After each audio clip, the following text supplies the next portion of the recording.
Rabiu. Assalamu alaikum mai saurari, amincin Allah su ƙara tabbata a gare ku. Muna fatan idan wannan ne farkon shigowar ku wannan tasha ta mai cike ɗimbin albarka za ka danna mana subscribing sannan ka danna mana alamar ƙararrawa domin samun sababbin shirye-shiryenmu da zarar mun ɗora.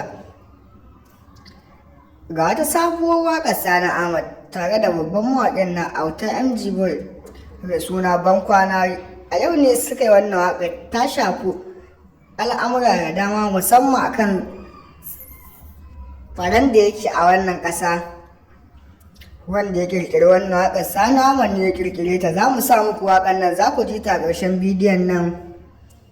Sani Ahmad ya kira Auta MG Boy ne domin su zo su yi wannan waƙar, za ta taimaka domin a gano wasu sirrika da ake ɓoyo a cikin waƙar nan. Duk sun faɗi abubuwa da dama wanda kai mai saurari idan yana ji hakan zai baka mamaki da ta'ajibi. Wannan sabuwar waƙa ce ba ta daɗe fita ba.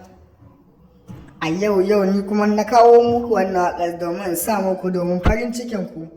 Za ku ji wannan waƙar, za mu sa muku. Muna fatan idan wannan ne farkon shigowar ka za ka danna mana subscribing sannan ka danna mana alamar ƙararrawa domin samun sababbin shirye-shiryen mu da zarar mun ɗora. Sani Ahmad ya yi wannan waƙar ne akan shi Zamfara sakamakon rashin tsaro da ake samu a Zamfara.